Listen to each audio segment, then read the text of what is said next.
All right, folks. Thank you for stopping by. I just wanted to show you guys this fight and also use this as an opportunity to just give you guys a few tips.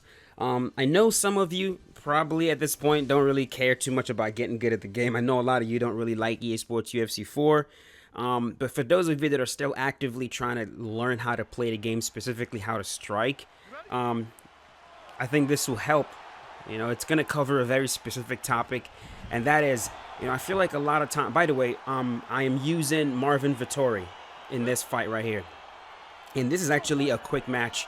I was just playing around in quick match, and I ran into this guy, and I figured this is going to be a very good opportunity to try to show you guys just something that you should not be doing when you play this game. So he's using Israel Adesanya, and a lot of times when players are trying to play sim with fighters like Israel, Stephen Wonderboy Thompson, fighters that are kind of known for being super technical and not brawlers.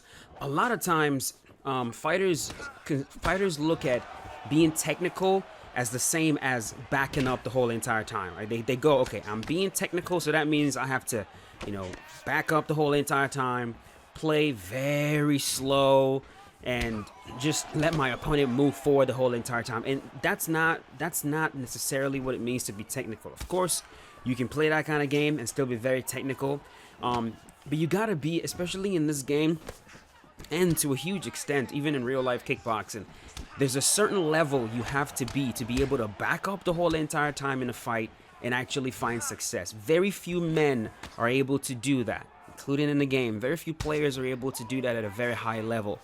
And if you're able to do that against like regular players, I guess that's fine.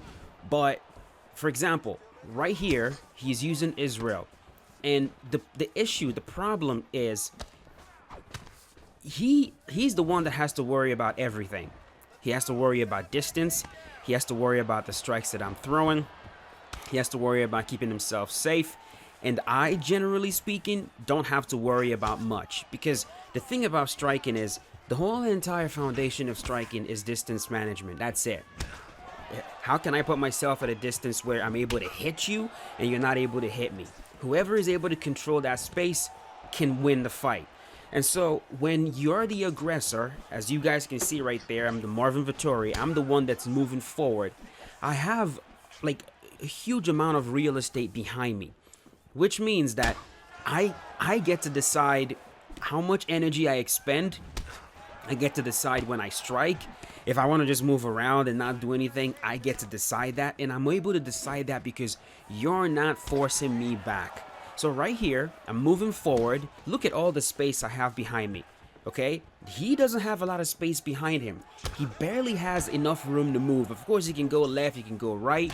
But I'm literally trapping him against the cage, and I'm just deciding what I want to throw. And when when I throw a strike, for example, and I see that my short-term stamina is low, I get to just back up, let myself recover, take a breath, or maybe he lands a combination, and I notice that my head health is low. I get to just back up, just chill, let my head health regenerate, and he's not making me pay for that. He's not forcing me to react to what he's doing. And so what you should be doing is, if you want to play technical, let's say you're using someone like Israel or Stephen Wonderboy Thompson, you need to pay attention to when your opponent, if they're moving forward. I'm not saying stand in the middle of the octagon and refuse to back up. That's not what I mean. But if you're backing up and the opponent throws a combination and you notice them start to back up, don't let them get away with that.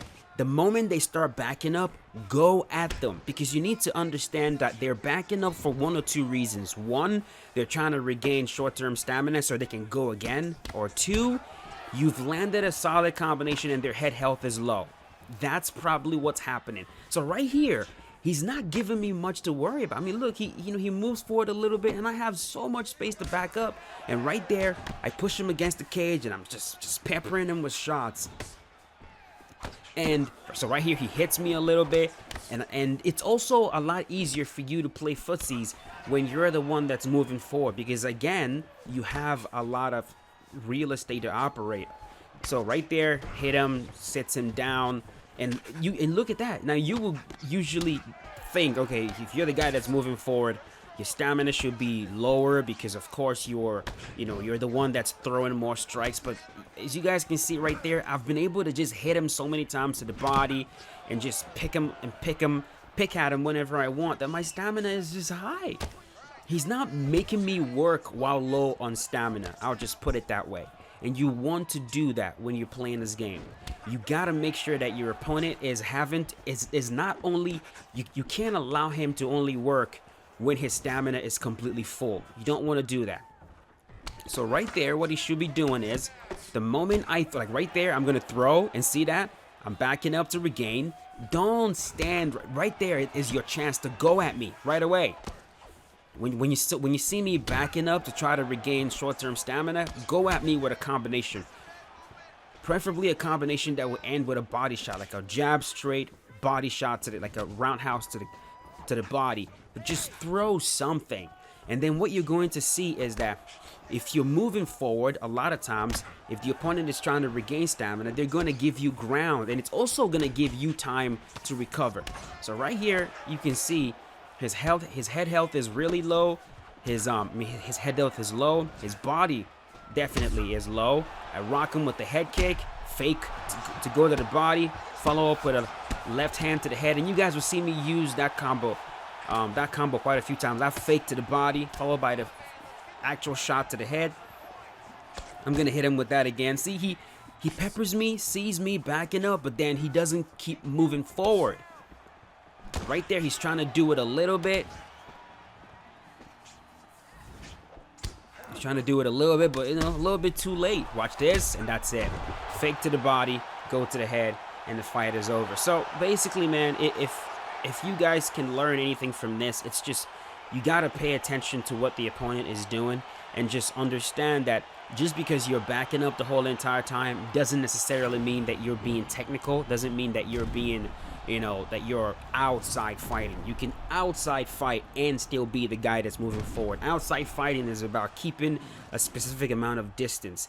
Playing technical is about making reads and countering those reads properly. It's not about being passive. That's not what that means. And if you guys fix this little hole in your game, you're going to see your striking get a lot better. So, hope you guys enjoy this one. I'm going to get out of here.